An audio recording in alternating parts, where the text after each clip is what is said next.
छत्रपती संभाजीनगर जिल्ह्यातील सिल्लोड तालुक्यातील खोपटा येथील घटना। शेततळ्यात उडी मारून शेतकऱ्यांनी संपवले आयुष्य।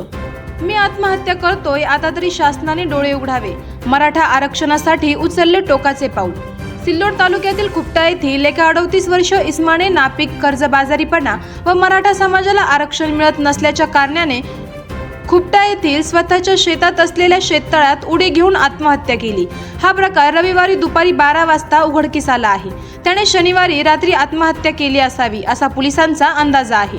मराठा समाजाला शासन झुलवत आहे। आम्ही इतके आंदोलने केली, मात्र शासनाने आरक्षण दिलेच नाही। आता मी आत्महत्या करत आहे। शासनाने आता तरी डोळे उघडावे व गरजवंत मराठा समाजाला शासनाने आरक्षण द्यावे, अशी चिठ्ठी लिहून त्याने आत्महत्या केली।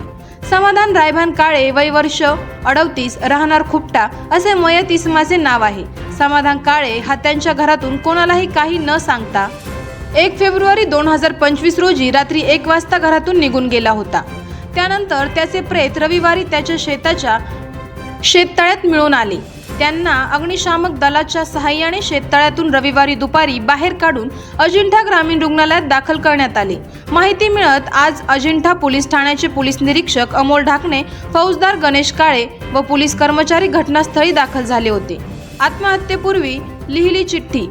काळे यांच्या खिशात एक हस्तलिखित वहीचे कागदावर पाण्यात भिजलेली चिठ्ठी मिळाली। चिठ्ठी उघडताना खराब झाल्याने त्यामधील काही मजकूर खराब झाला आहे।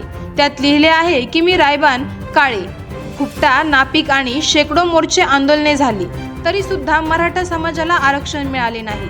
सरकार मराठा समाजाची फसवणूक करत आहे। या सर्व गोष्टींना कंटाळून मी आत्महत्या करत आहे। या आत्महत्येने तरी सरकारने डोळे उघडावे आणि गरजवंत मराठा समाजाला शासनाने आरक्षण द्यावे, असे त्यात लिहिले आहे। आवाज जनतेचा न्यूजसाठी प्रतिनिधी शेख शफीक मनियार।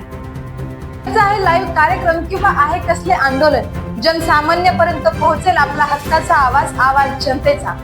बातमी व जाहिरातीसाठी संपर्क करा स्क्रीनवर दिलेल्या नंबरवर।